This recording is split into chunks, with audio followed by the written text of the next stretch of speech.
Good afternoon. My name is Bonnie Dwyer. I'm 57 years old. It is May 1, 2008 in Sacramento, California. I'm sitting here with my father, Donald Wharton.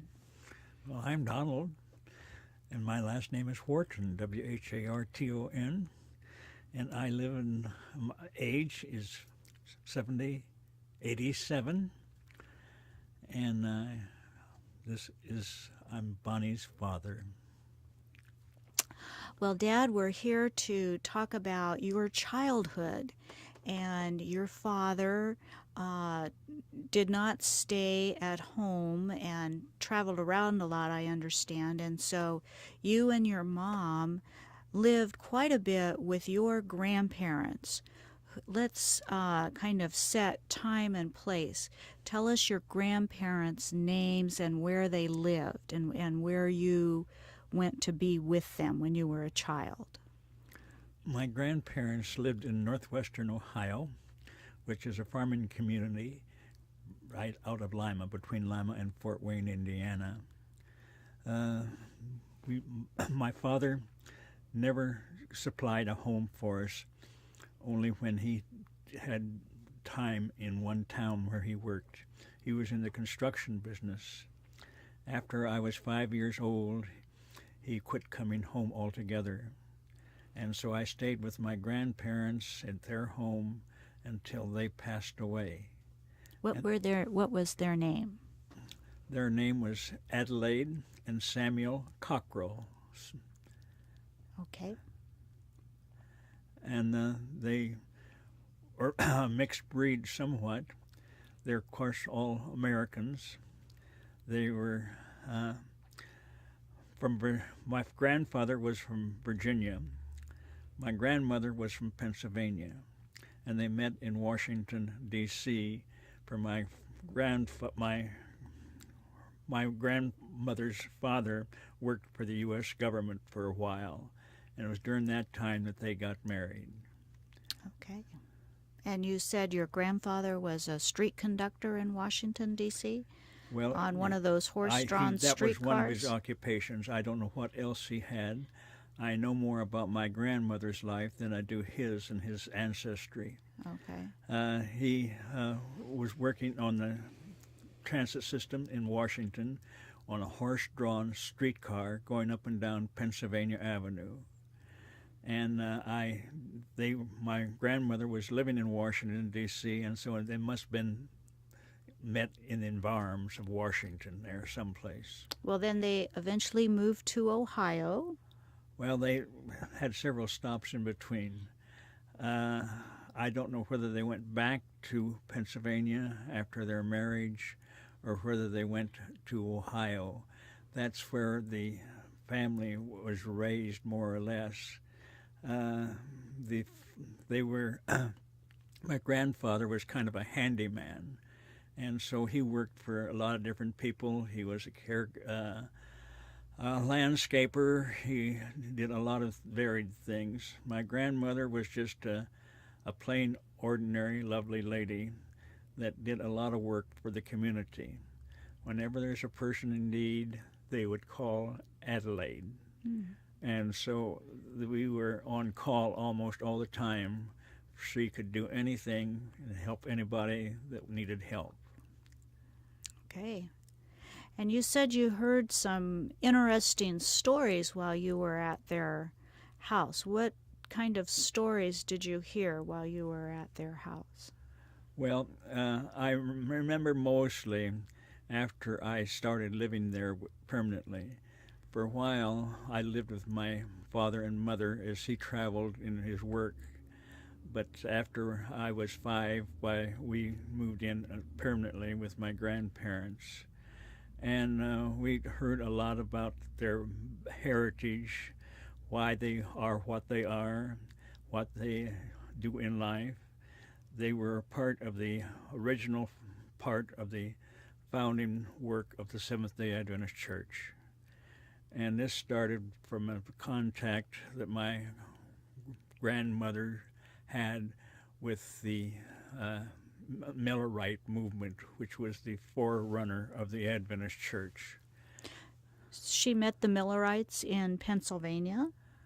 I don't know whether they met. The lady that she met that was there with the Millerites was from New York State. And who was that lady? Her name was Mrs. Carpenter. Mrs. Carpenter. Mrs. Carpenter. How did Adelaide meet Mrs. Carpenter? I do not know. Okay. Did you ever meet Mrs. Carpenter? I've never seen Mrs. Carpenter, but that was in Pennsylvania. Oh, okay. You just heard stories about Mrs. Carpenter. About Mrs. Carpenter. And Mrs. Carpenter convinced Adelaide to become a Seventh-day Adventist? Well, it was not a Seventh-day Adventist church at that time. Yeah. It was a movement, more or less. Okay. And it got to be a church not until 1860. And then there was a church after that. But before that, it was just a group of people that met as Millerites, believing that the coming of Christ was going to be in a certain age of year of 1844. And that's why they call it the Great Disappointment, for they all went back to the Millerite, who was a Methodist preacher that started preaching this religion, concept of the prophecies. Yeah. Okay, so what else did did Adelaide tell you about? You said she told you about the writing of the book, The Great Controversy. Well, that happened in later years. The thing that was, of course, in Ohio. They lived in Pennsylvania when they met Mrs. That's right. Carpenter. Carpenter there. Okay. And they were from Allentown, Pennsylvania. And the Allens and the Abbotts, their name was Abbott, were some of the founding families of Allentown. Mm-hmm. And yearly they had a Allen Abbott reunion. That's where they all got together. I remember seeing that invitation come to the house every year. The Abbott Allen reunion was going to be in Allentown, Pennsylvania. So Abigail was. Her name was Adelaide. Adelaide was a Abbott. Abbott. Adelaide Abbott was her maiden name. Maiden name. Okay. And so at these big reunions, she heard stories that she told you. Is that how that worked? I don't remember any stories about their relationship. For my memory on those times are just not clear. Okay. And so I can't check it out with anybody else right now, for I'm the last survivor of the whole generations that have passed before. Yeah. Okay. Well, what was it you were telling me about before about the story of the Great Controversy? The Great Controversy happened in Ohio. The book. The book was written in Ohio, at a town called Lovett's Grove.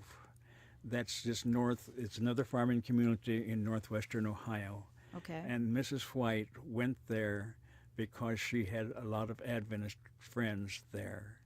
And while she was there, she wrote the book Great Controversy. Okay. And so did Abigail meet Mrs. White? I don't recollect. Now, the man that used to visit us from that area was a man by the name of Van Horn. He met her. He met her several times. So, and he told you stories about? I heard him tell stories, not to me, but to my grandparents. I see. For you? What story do you remember that he told? Nothing personally. I just know where it happened, and it mentioned a lot of times in the book also about a town, Oberlin College, Otterbein College, not Otterbein, Oberlin. Yes. Yeah, and they had some connections with Oberlin, and I don't know in what way, but she mentions that in her writings in The Great Controversy. Very good. What was your favorite thing about being at your grandparents' house? Well, my favorite thing was ice cream. What kind of ice cream? Did they make the ice cream? Oh, we always made it. and you had to go to the ice house to get the ice and get the salt. And we always had cows, we had chickens, and so you had the basics there. Mm. But then you had to put it all together and make my favorite dish, ice cream. And then we grew corn. For being a Buckeye, I guess I have to say corn is a part of my livelihood.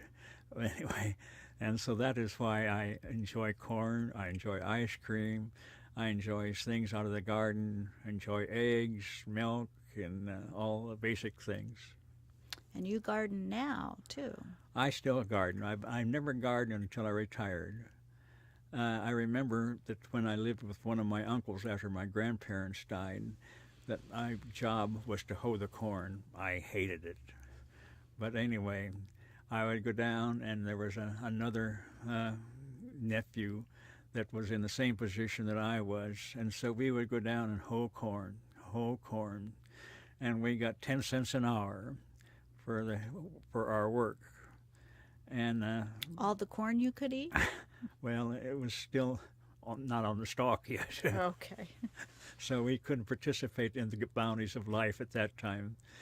But we did, and I remember going to the barn at milking time and seeing my grandfather feed the cats one squirt at a time. The cat would open its mouth with milk all over its face. And that was one of the things I remember about growing up in those areas. My grandparents died, and then from then on, I lived with my mother's uncles, or mother's brothers and sisters, who lived in the same farming community. It was kind of a family area where most of them were all farmers, and they had what they called a section of land, 160 acres. And so they would live off of the land and what they raised in the crops. And they butchered, and they had all the goodies of life at their doorstep. And I remember the horse and buggy days. I remember the first Model Ts. I remember when the first tractor came out with rubber wheels so you could drive it on the road. Before, they had lugs, and you couldn't drive a farm tractor on the highway because they had these lug wheels, and they would tear up the road. Mm. And so when they got rubber tires on tractors, that was a big improvement. I remember your uncle used to grow beautiful gladiolas. Gladiolus. That was his hobby. He had acres of gladiolus. Well, that area is known for its gladiolus and peonies. Every year they have a peony festival there that comes from growers all over the world that raise peonies, for that's the best stock that they can find for the peony bushes. Oh. And so that was our friends, the Richmonds. That's when they first knew where I lived. And they said, oh, the peony festivals, for they had come over for the peony festivals, for their father was a florist, and her father was a florist. And so they were well acquainted with the area where we lived. And also it was a petroleum belt for a long time until the field dried up. And that's when a lot of the people left that part of the country that were interested in oil and went to Oklahoma. That's why some of the older members of my mother's family went to Oklahoma because of employment at that time. Now, your mother was a very special lady who also took very good care of anyone who needed help. Did you go on her goodwill visits with her? Never. Never? They usually, my mother, of course, that was the tradition in the families at that time. You went to an elementary school locally, and then if you wanted to continue beyond an elementary school, you usually had to go to a bigger town or the county seat, one or the other. And that meant transportation, or living away from home, getting back and forth, for sometimes that was a distance. Well, 8 to 10 miles was a distance in those days, unless you wanted to walk it. And so that's why that she never continued beyond the 8th grade, and that was quite common of people in that situation, living in a rural community, that they stopped going to school in the 8th grade. And what happened to you after the 8th grade? Did you have to go away We from know home? they had a centralized school by that time, and so they had a transport. They had township schools, but before that, townships were not big enough to support a high school, and so you usually had to go to the county seat where there was enough students. For that was a rural community that was heavily Welsh. A lot of people from Wales lived in that area, and so music was a tradition up there. They used to have singing competitions, like they have soccer games, like they have baseball games, but it was music. But I was never musical, and so when it came to practice for aesthetics, I was sent to my homeroom, and that's where I had to stay. But I enjoy the music, but I was never had a voice or the opportunities to have a musical education of any kind. So what high school did you go to? I didn't go to high school there. When I finished elementary school, my mother put me in prep school in Mount Vernon, Ohio. For that way I got my board and room, for it was hard for her to work and support me without a home. And so I went to the boarding school, and she stayed back there and worked. She worked as a nurse's aide? She worked as a nurse's aide, then she got certified as a practical nurse. And she did that in housekeeping for various families. She would live with families a lot of times. Lima was the biggest town close by, and we had associates there that needed a home, but they wanted somebody to stay in the home and take care of people or children. And so she would do that. Then she would just come home for the weekend. And that's our living situation at that time. Then when I went to prep school, she got a job in the community of Mount Vernon, which was where I went to school. And she stayed in the community, and I lived in the dormitory. So what's your favorite memory from Mount Vernon? Did you have a good time at the prep school? I did. They put me in an apprenticeship program at the press. And so I learned the printing trade while I was still in prep school. And then I continued with that while I went to college, where I worked full-time in the printing business. And I continued beyond that until letterpress is a thing of the past after I got out of I even did that in the military. Did you set type? What did you do in the printing business? I sat type. I worked in the type room. I never did linotype work. I used to run the presses, but you see, the thing was, I was not 16 years old, and I could not take part of anything that was mechanical that moved because of the hazard of getting your hand or staying out of the way. And so they really gave me apprenticeship things where I worked in the bindery a lot. And I could do those things without being a danger to myself and to anybody else. And so I did a lot of binder work until I was 16, and then I ran the presses from then on. What year did you graduate from Mount Vernon? 39. And then after you graduated from Mount Vernon, where did you go? I went to CUC, which is a church-run college in Tacoma Park, Maryland, which is part of Washington, D.C. And interesting enough, my mother's oldest sister went to Battle Creek College, which was one of the first Adventist colleges that was formed. And while she was there, they found out that she was going to take nurse's training, but she had a heart problem. And so she met a young professor at the college there. His name was Lawhead. She finally married him, for his wife passed away. Then he went on from there. He went to be college presidents, he went to be academy principals, and he stayed in the college circle for a number of years. So he was president of CUC. when you were there? No. That was long ago. He was president there when that school was formed in 1906. He was president. He was the first president there in 1906 of the college. Oh, so she was a lot older than your mother. She was the oldest girl. And Nice. she had one older brother, and his name was Earl.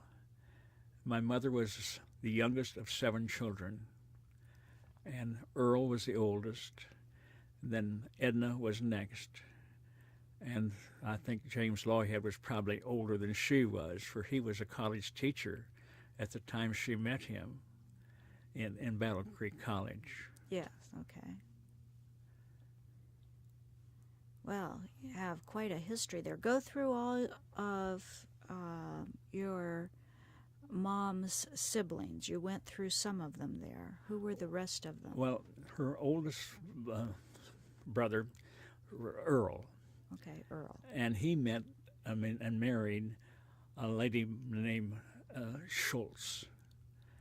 The Schultzes were quite a prominent name in the Adventist circles at the time. They were one of the first missionaries to China. He edited the Watchman magazine. They started the Southern Publication Association, and that was my oldest brother's wife's family, the Schultzes. Okay, And he was the number one. The next one was Edna, yes. and the next one was Frank. He went to the oil field, and that's where he stayed, and he raised his family in Oklahoma. The next was my Aunt Virgie, then my Aunt Carrie, and then my mother. And then they lost one child in between. Now I don't know what the name or sex of the child was. So the 3 girls who were in Ohio were the youngest of the... They were the youngest, and so consequently they're the ones that supported my grandparents, for he got ill. And he wasn't old in today's standards, but at that time it was old. How old was he? I would say he was in his late 60s, early 70s. I see. And he had a disease that he couldn't lay down, and his legs would swell, and they had to be wrapped constantly. I think they call it dropsy. And they had to keep changing those bandages. And so they couldn't stay in their little house anymore. And so they moved in with one of the daughters.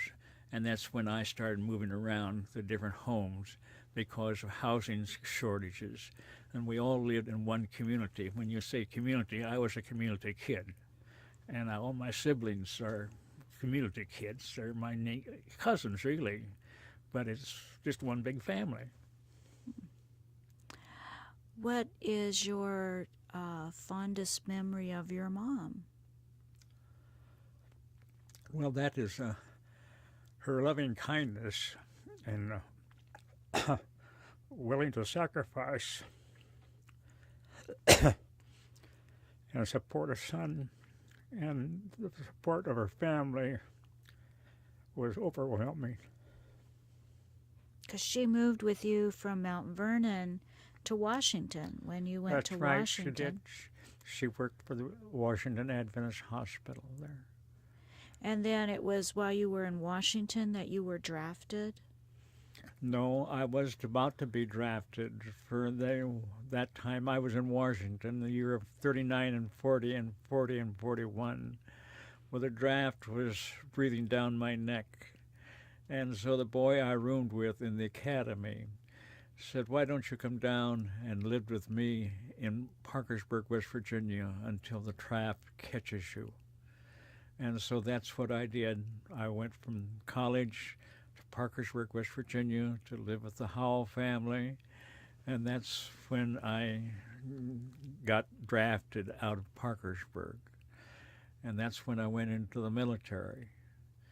And I took my basic and went to, after that I was told to report to headquarters for my future orders. Well, I was surprised, for usually you apply for a schooling of some kind or advanced military training, but I had to go to headquarters and pick up my orders. and it was to Carlisle Barracks, Pennsylvania. And I met one other person that was going to Carlisle at that same time. He was a World War I vet that was old enough to be drafted for World War II. And he was a printer also. What was his name? I don't remember. He didn't like the system, and he would do anything to get out of the system.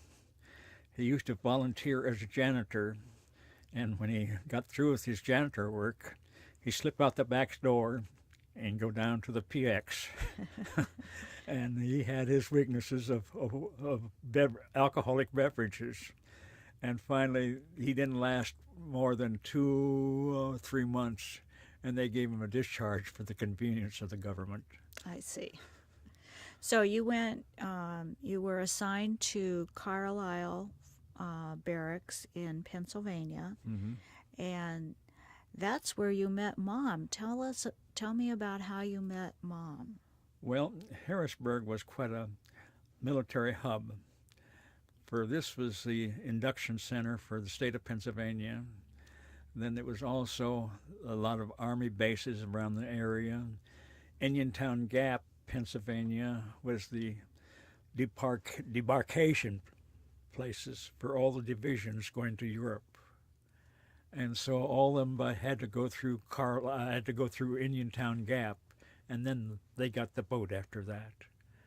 And so it was constantly coming and going, the military at that church.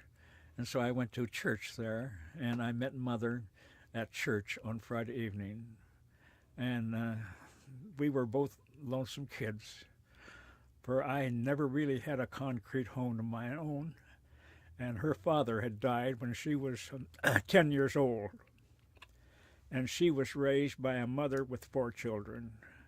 And she always lady had to work and support her family, and so she never really had a good home. And so we were both lonesome for a place to call home. And being I was on detached service, for I was not detached to any military responsibility, I was only detached there for my work. And so I didn't have to have military hours. I could come and go. All I had to do was to do a good job. And I guess I must have done a pretty good job, for they put me on a save list. And so whenever anybody was on detached service and a division was going overseas, they would make them up from personnel from detached services or other places around town, and then they'd get on the boat. Well, 4 different times I was supposed to be sent out because I was on detached service. Every time I was scratched for my commanding officer for the medical field journals that we printed was at the Pentagon. And he had a lot of pull from that standpoint, that I didn't have to go overseas. So you stayed in Pennsylvania for the entire time? 3.5 years. 3.5 years. Mm-hmm. And you were printing medical books? Journals. Medical journals. Yeah. See, Carlisle is the basic training for people that are being introduced into the Army. A lot of them came in as colonels because of their specialty. But they had to go to Carlisle to get the basic military concept. How to set up field stations, routes of evacuation, how to transport the sick and the wounded. It's different than it is now. I mean, battlefield is every place now, but then it was concentrated in one area. And so all the officers had to go through Carlisle. It was an officers' school, is really what it was. And from a military standpoint, it was plush. We had golf courses, we had swimming pools, we had tennis courts, and all the niceties. And one time, they had the Gene Krupa Band volunteered all at once to come to Carlisle. And so they had the Gene Krupa dance band there on the post. Oh, wow. And I know they remember Gene Krupa. He was one of the ace drummers of the world, and he was the man that everybody wanted to dance to. Did you go dance? No, that was the officers' club. Oh, okay. I was not an officer. I was an enlisted man. Well, pretty exciting times. Well, it was different than most people talk about military time. I don't talk about my military time. I'm embarrassed sometimes. But I didn't choose that for life. It was given to me by the Lord's blessing. Or sometimes I think he guides us and gives us opportunities for us to take opportunities of and for. And I think that was a blessing that I got there. I got my wife. I got to live as a civilian with her until the war was over. But 6 months before the war ended, that was before they dropped the bomb on Hiroshima. No. Hiroshima. Hiroshima, right. Hiroshima. And after the war, dropping the bomb, it was all over. There's no doubt about it. But there was a regulation that went through that anybody that was able-bodied person had to be assigned to a combat unit. And so my man that I worked for called me in and said that he couldn't save me any longer, but if I wanted to stay at Carlisle while I had married, I'd been married for 2 years, I could go over to the battalion. And for that is a combat unit. They're the ones that put the doctors through their paces of their routes of evacuations, how to set up aid stations, and they get the officers. They're the ones that have to do it, but they demonstrate how to do it, and then the officers have to proceed. And so I went over there for about the last 6 months of my time in Carlisle, where I couldn't be on detached service anymore. Mm-hmm. But by that time, I was a sergeant, and I could live on post. I'd have separate quarters, and so it was not a great sacrifice. And but you could see the war was coming to an end. The Battle of the Bulge had already happened. They weren't going to Europe anymore. They were all going to Japan. But then the atomic bomb put an end to that too. Well, we've covered a lot of territory here from when you were a little boy until you were in the service. And I want to make sure that you've told all the stories about your grandparents that you want to tell. Is there any other story that you remember that you want to tell about your grandparents? That they were, well, his name was Samuel. And at one time they moved to Lima. Well, Lima is about 20 miles from where Elgin was. And at that time, he was the chief caretaker for the municipal cemetery. And that's where some of the family were born there during that time that he was in Lima. And some of those people were the founding fathers of the local church there. And Samuel was part of it. He was the local elder, and they had a man by the name of Long that was also a railroad man. They were the founding basic people for the Lima church. And it's kind of interesting that this Long grandson or great-grandson, I don't know how far down the line he is Dr. Bailey, the famous heart surgeon. Leonard Bailey? Leonard Bailey. Oh, okay. And so they all have their common roots right back there in Lima, Ohio, the Lima Church, the founding of the Lima Church. Do you remember going to the Lima Church? Oh, sure. Did you go to Pathfinders there? Or? No Pathfinders in those days. No Pathfinders. That wasn't even thought of. Yeah. What do you remember about the Lima Church? Oh, that it was the biggest church in the area. How many people were in it? Oh, I would say about 100. Okay.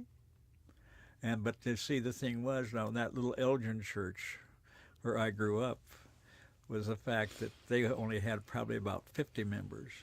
And there's several of these companies that also had their own church buildings that were in the same area. And during the Depression, they had to lay off all the full-time preachers that were assigned to districts. And the man that was assigned to our district at that time, his name was Franklin. And so my grandparents' home was available. And so they moved into that house. And he got no assistance from the conference. He was out, period. But he had that home to live in. They could have chickens, they could have eggs, they could get milk from the people. And he sold books to pay his expenses. And that's how they had to do. And then a lot of times they would have group meetings in the areas. And so we'd go to the biggest church, usually to Lima or to Van Wert. And we wouldn't, see, we were almost on the Indiana border also. We were only about 15 miles from Indiana. Or we could go to the Fort Wayne Church, and it wouldn't be too far away. But that's how the church got started. Bowling Green, where Mrs. White was about 30 miles north of that, at a town called Bowling Green was the biggest town, but they call it Lovett's Grove, is where she lived, and that's where they had a lot of Adventist people at that time, and so she came out of Battle Creek down to Lovett's Grove and stayed there for a while she wrote Great Controversy. How far is Lovett's Grove from Battle Creek? Battle Creek would only be about 50 miles.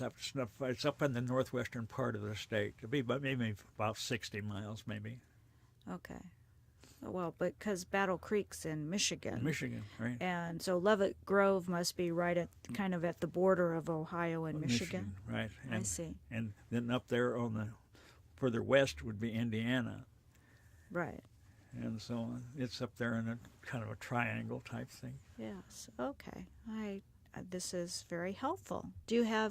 We've about run out of time. We only have a couple more minutes. Do you have any final stories you want to tell? You have any jokes from the sermons that you used to hear or anything like that? Well, when I talk about jokes from the sermons that I hear, most of them are from the Loma Linda church services. For Randy Roberts is my favorite pastor because I can get him on television, on universal television to say hookups, and I can go with the Loma Linda Church. You used to live in Loma Linda, Bonnie, and I feel very much at home there, for I remember visiting you when you were in school there, and we were living close to you in Riverside. Yeah. And you graduated from La Sierra College. I can remember that you had never had dormitory experiences. And so when we moved to California, some of your classmates followed you to go to La Sierra, and one of them was Julie Miller. And so she asked, after her first year there, they made her an assistant dean or something of the character, that she was going to go back and get her brother, for he was going to enroll in La Sierra too, for he wanted to finish La Sierra and then go into medicine. Well, she brought her brother with her, and they couldn't stay in the dormitory. And so she asked if the boys could stay at our house. And so the boys stayed at our house, but they used Julie's car. They got down to Tijuana, and they got robbed in Tijuana. They did. They did. I remember. And after that, the boys never wandered away again. They were washing windows from Mom. They were doing a lot of things around the house that would keep him closer to where they were supposed to be doing. And so, and Ben ended up being one of the team physicians, the team physician for the Los Angeles Lakers. Remember that time we went to the game? Yeah. At Los Angeles, right. At the Coliseum, and we all sat together, and it was my 70th birthday, and we had cookies, 70 cookies that Donna had made. Oh, yes. And we were sitting up there eating our cookies and drinking coffee or whatever it was, and pretty soon we saw Julie coming up the steps, and she says, "What are you doing up here? Why don't you get down where the action is?" And she said, "I'm sitting right off the bench." And she says, "Anytime, Bonnie, that you want tickets to the Lakers games anymore, you call Ben." So that was an interesting story anyway. The boys stayed home, and I asked her the other day if the boys still remember that, and she says they'll never forget it. Well, it sure has been fun talking old times, Dad, and we'll have to do some more with a tape recorder at home sometime. All right. If our time is up here, I want to thank CPR. NPR. Oh, okay. You can tell my age is showing. It's been fun, Dad.